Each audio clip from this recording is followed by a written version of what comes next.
Peux-tu braver et la mort et l'enfer? La force est en Christ, la force est en Christ. Retour aux fondamentaux de la foi en Jésus-Christ de Nazareth. Jésus d'amour fait tomber tous les fers. La force est dans le sang de Christ. Je suis fort. Retour aux fondamentaux de la foi en Jésus-Christ de Nazareth, une émission d'enseignement présentée par le pasteur Ketchon Joseph. Plus que vainqueur par le sang. Retour aux fondamentaux de la foi en Jésus-Christ de Nazareth, c'est tous les mercredis de 10h45 à 11h15 sur Radio Évangélique Maranatha. Veux-tu du ciel t'approcher chaque Bonne écoute à vous. jour? La force est en Christ, la force est en Christ. Bonjour, chères auditrices et chers auditeurs de Radio Maranatha. Nous voici à notre rendez-vous hebdomadaire sur l'émission Retour aux fondamentaux de la foi en Christ, notre Seigneur Jésus-Christ de Nazareth.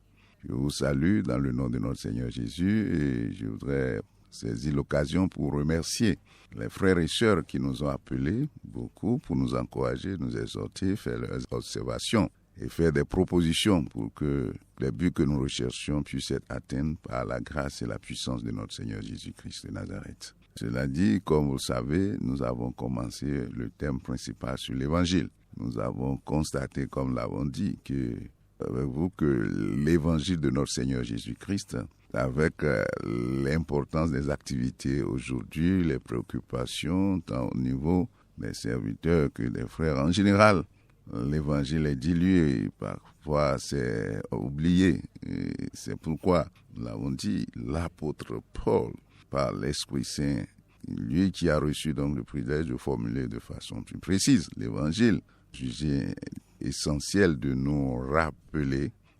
l'Évangile de notre Seigneur Jésus-Christ, l'Évangile qu'il faut prêcher, l'Évangile qu'il faut croire. Si c'est pas, notre vie chrétienne n'est pas concentrée sur le contenu de cet Évangile, comme il a dit, nous aurons cru vainement, nous aurons cru inutilement. Par rapport à cela que nous avons commencé cette série et nous avions dans la première mission fixé les cadres et défini les grandes problématiques qui justifient la présente émission.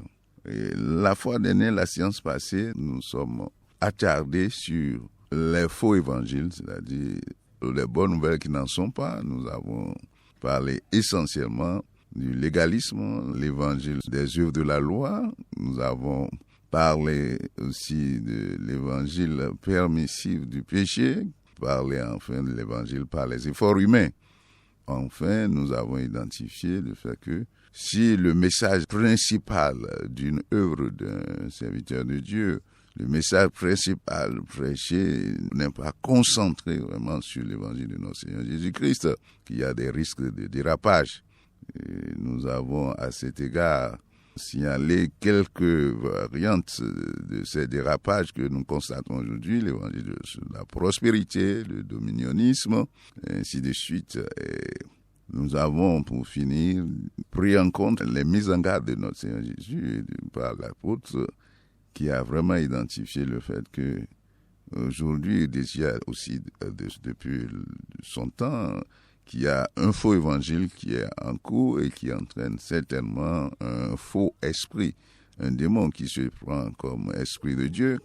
Et cela n'est pas étonnant parce que dans la deuxième épître, Corinthiens chapitre 11, il nous a bien dit que Satan lui-même se déguise en ange de lumière. Donc, il y a des esprits qui ne sont pas des Saint-Esprits, évidemment, qui ne viennent pas du Christ et qui prêchent, qui entretiennent et propagent une fausse nouvelle dans les églises aujourd'hui et qui entraînent un autre Jésus. Vous avez entendu parler, par exemple, vous avez ça, il y a beaucoup d'églises dites chrétiennes qui ne sont pas assises sur la doctrine fondamentale du Christ, sur la mort, l'ensevelissement, la résurrection de notre Seigneur Jésus, mort pour nos péchés, enseveli le troisième jour, il est ressuscité. Vous avez aussi ces églises dites chrétiennes qui en fait n'en sont pas. Donc voilà autant de situations que nous avions à aborder l'autre fois. Mais aujourd'hui, nous allons poursuivre toujours sur le thème principal, l'évangile. Et aujourd'hui, ce que nous allons vraiment voir ensemble, c'est la place unique. Revenir sur la place unique, la place importante de l'évangile de notre Seigneur Jésus-Christ dans la révélation biblique en général. Si on prend la parole de Dieu, la Bible, du Genèse à Apocalypse, en fait, quel est le message central que nous voyons dans la Bible, tant pour, comment Dieu dit, pour celui qui veut servir le Seigneur que pour les frères en général. L'évangile a une place importante. Et nous allons voir ça et nous allons utiliser aujourd'hui deux textes principaux. Le premier texte que je voudrais voir, c'est 2 Timothée, la 2e épître de Paul à Timothée, chapitre 1. Nous allons lire ensemble. Et après, nous allons lire le second texte. Le premier texte donc dit ceci. Donc, je lis ça, ce passage à partir du verset 8. Où l'apôtre par l'Esprit Saint dit ceci. N'aie donc point honte du témoignage à rendre à notre Seigneur, ni de moi son prisonnier, mais souffre avec moi pour l'évangile, par la puissance de Dieu, qui nous a sauvés et nous a adressé une sainte vocation, non à cause de nos œuvres, mais selon son propre dessein, et selon la grâce qui nous a été donnée en Jésus-Christ avant les temps éternels, et qui a été manifestée maintenant par l'apparition de notre Sauveur Jésus-Christ, qui a détruit la mort et mis en évidence la vie et l'immortalité par l'Évangile. C'est pour cet Évangile que j'ai été établi prédicateur et apôtre, chargé d'instruire les païens, et c'est à cause de cela que je souffre ces choses. Mais j'en ai point honte, car je sais en qui j'ai cru, et je suis persuadé qu'il a la puissance de garder mon dépôt jusqu'à ce jour. Donc, nous avons lu donc du 8 au 12. Le deuxième texte que nous allons lire, c'est la première épître de Pierre. La première épître de Pierre, chapitre 1, versets 10 à 12. Dans ce passage, je vais lire et après nous allons voir les commentaires. Dans ce passage, voici ce que l'Esprit de Dieu nous dit. Il dit, les prophètes qui ont prophétisé touchant la grâce qui vous était réservée ont fait de ce salut l'objet de leur recherche et de leur investigation, voulant sonder l'époque et les circonstances marquées par l'Esprit de Christ, qui était en eux et qui attestait d'avance les souffrances du Christ et la gloire dont elles seraient suivies. Il leur fut révélé que ce n'était pas pour eux-mêmes, mais pour vous, qu'ils étaient les dispensateurs de ces choses que vous ont annoncé maintenant ceux qui vous ont prêché l'évangile par le Saint-Esprit envoyé du ciel et dans lesquels les anges désirent plonger leur regard. Ces deux textes, comme vous pouvez vous en rendre compte, insistent sur l'importance de l'évangile dans la révélation biblique et son importance pour le serviteur de Dieu, l'apôtre, et les différents prophètes qui ont prophétisé avant. Et ce que justifie le terme de ce jour, en fait, c'est quoi? C'est que nous avons constaté, non pas dans toutes les églises évangéliques, parce que le témoignage du Christ est assis et soutenu et défendu dans certaines églises évangéliques au Bénin. Mais il y a d'autres ministères ou églises, missions où nous avons constaté que l'évangile n'est pas vraiment le centre. Et c'est pourquoi nous apportons ce sujet de cette manière. La Bible aujourd'hui, ce que nous avons constaté, c'est que la Bible aujourd'hui est utilisée par les hommes à diverses fins. Tant que ce soit aussi des enfants de Dieu ou bien certains serviteurs, ils tombent aussi dans ces pièges à certains égards. C'est ainsi que vous allez voir que la Bible est utilisée dans certains cultes endogènes ou exogènes. Vous voyez sur leurs autels ou sur leurs tabourets où il y a des parfums ou beaucoup d'autres objets de leur culte non chrétien. La Bible, ils mettent cela, ils utilisent la Bible Vous voyez, par exemple, des sectes pernicieuses, ésotériques qui utilisent aussi la Bible à des fins qui ne sont pas à des fins de l'évangile de notre Seigneur Jésus-Christ. Nous avons la Bible qui est utilisée par des sectes qui ne sont pas des sectes fondées sur la mort, l'ensevelissement, la résurrection du Christ, qui aussi utilisent la Bible à divers fins aujourd'hui, ou même tronquer le message évangélique. Nous avons vu que la Bible aujourd'hui est utilisée par des personnes pour s'auto-promouvoir, en quelque sorte, en tant que Dieu aujourd'hui, ou bien Dieu Esprit, ainsi de suite. Nous avons vu la Bible qui est utilisée aussi par les spécialistes de motivation aujourd'hui, de développement personnel. La Bible est utilisée par eux pour donner des messages de motivation et non des messages évangéliques. La Bible qui est utilisée dans des rites dits écossais de certains sectes. La Bible qui est utilisée par aussi les scientifiques, les économistes, les juristes, puisque la Bible est considérée aussi comme l'une des sources du droit. La Bible est utilisée par les politiques, les sociologues, même des médecins, des psychiatres, des psychologues. Même de la théologie de façon générale, qui n'est pas axée sur la théologie biblique ou bien la théologie évangélique. Nous savons que la Bible est utilisée à diverses fins comme nous l'avons signalé. Mais en fait, quand nous regardons, nous étudions attentivement la Bible de Genèse jusqu'à Apocalypse, nous allons nous rendre compte que, en fait, la Bible ne vise pas le message qui est dans la Bible, ce n'est pas plusieurs messages. Il n'y a qu'un seul message dans la Bible. Le message essentiel de la Bible, il n'y a qu'un seul message. Et je l'insiste, le message qui est essentiel et central dans la Bible, c'est Jésus-Christ de Nazareth. Jésus-Christ est crucifié, c'est-à-dire le message central de la Bible, c'est Jésus-Christ. Et Jésus-Christ est la bonne nouvelle, comme l'a dit son évangile. C'est le message central que nous constatons aujourd'hui dans la Bible. Et comme pour utiliser un terme théologique, la Bible est christocentrique. C'est la christologie qui est au centre, vraiment au cœur de la Bible. Et c'est pourquoi c'est important que nous revenions sur cet aspect de la question.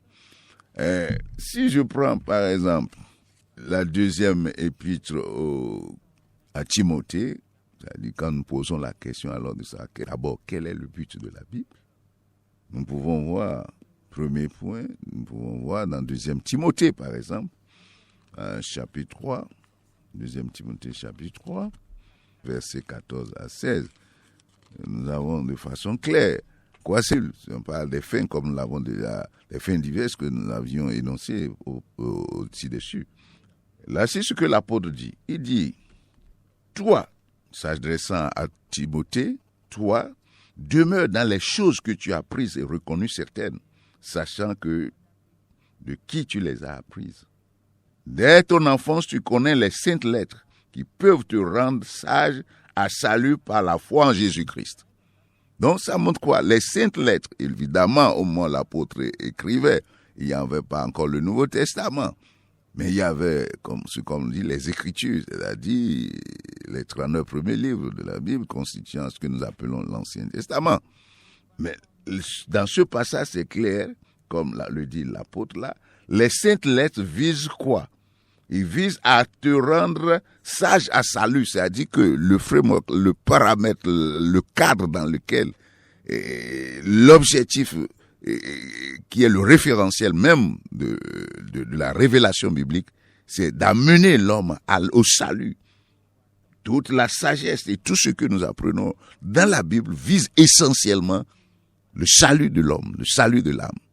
Donc, et par la foi en Jésus-Christ. Donc, ça montre clairement là que, de façon précise, que l'évangile, c'est ça qui est au cœur, qui est le but qui vise les Écritures saintes. Ce n'est pas pour des enseignements motivationnels ou de développement personnel comme on le voit aujourd'hui.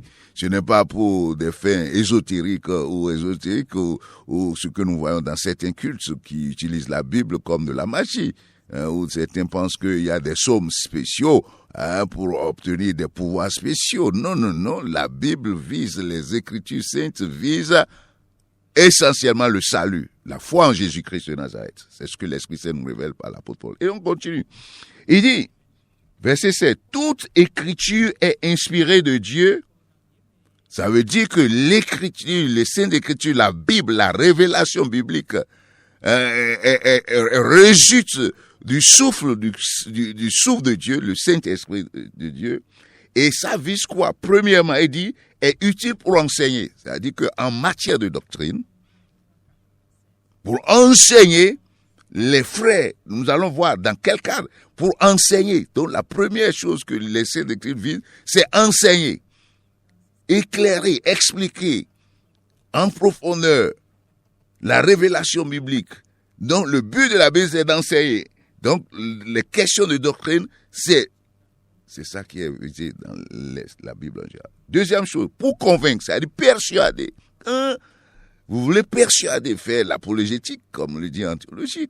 La Bible est là pour ça, pour corriger, convaincre les gens. Quand ils ne comprennent pas, quand ils ont des opinions données, vous voulez leur donner une certaine compréhension. La Bible est là pour convaincre, pour persuader, ramener les gens à la raison.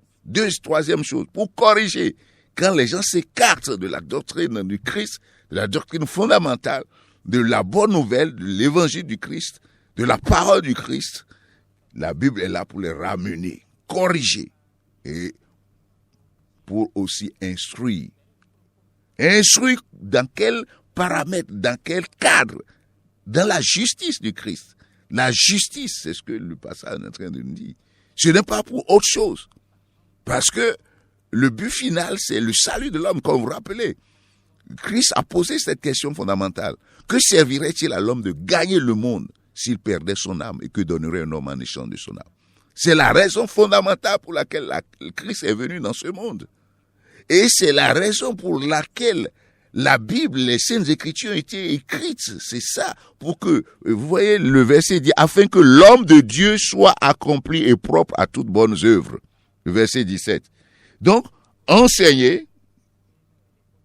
Deuxièmement, convaincre, corriger, instruire dans la justice pour que l'homme de Dieu soit accompli et propre à toutes bonnes œuvres. Donc, en fait, les Écritures saintes ne visent pas autre chose que l'évangile du Christ et le développement de l'homme de Dieu dans cet évangile pour l'accomplissement des desseins au travers de notre Seigneur Jésus-Christ. Ce n'est pas pour faire la magie. Ce n'est pas pour acquérir une force extraordinaire. Ce n'est pas un livre de management. Il est vrai que les spécialistes en management vont tirer des choses dedans. Ce n'est pas un livre pour le droit en tant que tel. Ce n'est pas le but premier pour lequel la Bible a été écrite. Les Saintes Écritures sont là pour révéler Christ Jésus, le Seigneur Jésus-Christ, et l'œuvre qu'il a accomplie pour nous à la croix, son évangile, la parole du Christ. Christ est mort pour nos péchés selon les Écritures, enseveli le 3e jour, il est ressuscité. C'est le message de la Bible, c'est le cœur et ça vise le salut de l'homme. Donc le passage est clair, c'est pour que l'homme de Dieu soit accompli et soit propre à toutes bonnes œuvres. C'est ça le but. Mais quand nous venons au deuxième point que je vais aborder, pour montrer le but, pour attester, pour confirmer, appuyer ce que nous sommes en train de dire, il est très intéressant de lire Jean 5, 39, l'évangile selon Saint Jean, chapitre 39, verset 40. Je vais lire rapidement. Vous voyez, nous avons là, dans ce contexte-là, c'est les pharisiens, hein, les docteurs de la loi, les sadducéens, les scribes, les détenteurs, ceux qui sont les comment je dis, les connaisseurs de la Torah, les 5 premiers livres de la Bible, de Moïse. Ces gens-là, qui sont spécialistes de l'Ancien Testament et qui connaissent la loi et les prophètes. Et voici ce que le Seigneur Jésus, quand Jésus est venu sur cette terre pour son ministère, voici ce que le Seigneur Jésus dit dans une discussion, disons, avec ses pharisiens. Verset 39, il dit, vous sondez les Écritures parce que vous pensez avoir en elles la vie éternelle. Vous sondez les Écritures parce que vous pensez avoir en elles la vie éternelle. Ce sont elles qui rendent témoignage de moi. Et vous ne voulez pas venir à moi pour avoir la vie. Alors, le Seigneur est en train de faire là une révélation essentielle. Parce que quand il était venu ici, ils ne l'ont pas reconnu. Il est venu chez les siens ne l'ont pas reconnu. Ces juifs, ces sacrificateurs, ces scribes, ces pharisiens, ces membres de Sanhédrin, ils attendaient un Messie, comme on l'avait dit. Mais voilà, il était là devant eux et ils sondaient. Ils apprenaient même par cœur la loi, ainsi que les prophètes. Mais voilà la personne qu'ils attendaient et dont on leur a fait la promesse est arrivée sur cette terre, devant eux en chair et os, mais ils ne l'ont pas reconnu. Le Seigneur devait leur dire, leur donner ces révélations. Les Écritures que vous sondez là, vous pensez trouver en elles. Toute l'Écriture rend témoignage de Jésus-Christ de Nazareth, le Fils du Dieu vivant. C'est lui. Jésus-Christ et Jésus-Christ crucifié, c'est ce que l'apôtre Paul dit. Dans sa première épître, Corinthiens chapitre 2, il leur dit ceci: quand j'étais allé vers vous, je n'ai cherché à savoir autre chose que Christ et Christ crucifié. Donc, que ce soit l'Ancien Testament, le Nouveau Testament, la personne qui est au centre de la révélation, c'est notre Seigneur Jésus-Christ de Nazareth. Christ crucifié, c'est ça. Et nous avons des témoignages. Après ces révélations, nous avons beaucoup de témoignages. Quand Jésus dit, ce sont elles qui rendent témoignage de moi. Nous savons que Jésus-Christ de Nazareth, aussitôt après la chute dans le jardin d'Éden, dans Genèse 3,15, la postérité de la femme qui va briser la tête du serpent, c'est Jésus-Christ. C'est lui qui est la semence d'Abraham. Jésus-Christ est l'accomplissement de toutes les alliances que nous avons depuis l'alliance du jardin d'Éden, depuis l'alliance noachique, comme on le dit, depuis l'alliance abrahamique, l'alliance du mont Sinaï, l'alliance mosaïque, jusqu'à venir à ce que nous appelons aujourd'hui l'alliance de la nouvelle alliance en Jésus. Jésus est l'accomplissement de toutes les alliances. C'est lui qui est celui qui est promis. Et donc, si on va un peu en profondeur, qu'est-ce qu'on constate? L'arche de Noé, c'est Jésus-Christ, non? C'est pas lui qui sauve. Si nous allons maintenant, le Fils qui a été promis, nous allons voir ça en détail après. C'est lui qui est là, le Fils qui a été promis. Et c'est lui encore, Seigneur Jésus-Christ de Nazareth. C'est Joseph en Égypte, c'est le type de Jésus. Josué, c'est le type de Jésus. Si nous avançons un peu, qu'est-ce que nous constatons? Tout ce que nous avons dans le tabernacle nous parle de Jésus-Christ. Jésus-Christ et Jésus-Christ crucifié. C'est ça le message central de la Bible. Et je crois que il faudrait que les uns les autres nous comprenions que cet évangile doit être le centre de nos préoccupations. L'évangile de notre Seigneur Jésus-Christ de Nazareth, nous devons y revenir. Et comme je dis, c'est ce sur quoi je voudrais mettre l'accent aujourd'hui. Je vais continuer un peu pour montrer comment c'est de lui qu'il est question. Dans Romains 1, par exemple, je vais prendre un passage dans Romains 1 pour appuyer encore ce que je suis en train de dire là. Romains chapitre 1, Paul, serviteur de Jésus-Christ, appelé à être apôtre, mis à part pour annoncer l'évangile de Dieu, qui avait été promis auparavant de la part de Dieu par ses prophètes dans les Saintes Écritures, et qui concerne son fils, né de la postérité de David selon la chair, et déclaré fils de Dieu avec puissance selon l'esprit de sainteté, par sa résurrection d'entre les morts, Jésus-Christ notre Seigneur, par qui nous avons reçu la grâce et l'apostolat pour amener en son nom à l'obéissance de la foi tous les païens. Donc, en fait, Jésus-Christ, c'est celui qui était promis. Toutes les prophéties, tous les prophètes rendent de lui le témoignage que quiconque croit le reçoit en son nom le pardon des péchés. Toutes les prophéties que nous avons dans l'Ancien Testament, de façon ultime, pointaient à Jésus-Christ de Nazareth. Et ce n'est pas un autre, c'est lui. Nous entrons dans Genèse 22 aussi, 22, 18. Isaac, c'est le type de Jésus. Quand Abraham a voulu sacrifier Isaac, le bélier qui a été libéré par le Seigneur Jésus-Christ, c'est encore le type de Jésus. C'est de lui qu'il est question. Donc, la présente émission, disons aujourd'hui, ce que nous voulons dire essentiellement, c'était que il faut que la Bible soit ramenée à son but originel et que nous comprenions que la Bible est d'abord pour le message évangélique. C'est pour révéler notre Seigneur Jésus et ce qu'il a fait pour nous. Voilà ce que essentiellement nous voulons. Nous ne pouvons pas finir d'abord ce thème parce que le temps nous presse aussi. Nous allons venir en détail, poursuivre et aller en détail, revenir sur les 2 traits principaux que nous avions énoncés au départ. Et maintenant, aller au fond donc, de ce que nous avons à dire. Revenir sur le but, montrer comment Jésus est celui qui est promis, et montrer aussi que l'apôtre Paul dit de façon claire que c'est à cause de l'évangile qu'il a été établi, et que le sens de ses souffrances, c'est l'évangile. C'est ça l'évangile qui donne un sens à ses souffrances. Et que pour tout serviteur de Dieu, il doit comprendre qu'il est appelé d'abord pour révéler Christ. Et nous allons nous arrêter là. Je vous salue, que le Seigneur vous garde. Comme nous l'avons dit au début de l'émission, je suis Joseph Question, je suis au 53 53 03 84. Vous pouvez nous appeler pour que nous continuions les échanges dans ce sens. Je vous remercie. Peux-tu braver et la mort et l'enfer? La force est en Christ, la force est en Christ. C'était l'émission Retour aux fondamentaux de la foi en Jésus-Christ de Nazareth. Jésus d'un mot fait tomber tous les fers. La force est dans le sang de Christ. Je suis fort. Retour aux fondamentaux de la foi en Jésus-Christ de Nazareth, une émission d'enseignement présentée par le pasteur Ketcho Joseph. Plus que vainqueur par le sang. Retour aux fondamentaux de la foi en Jésus-Christ de Nazareth, tous les mercredis de 10h45 à 11h15. Veux-tu du ciel? Contact du pasteur 53 53 03 84.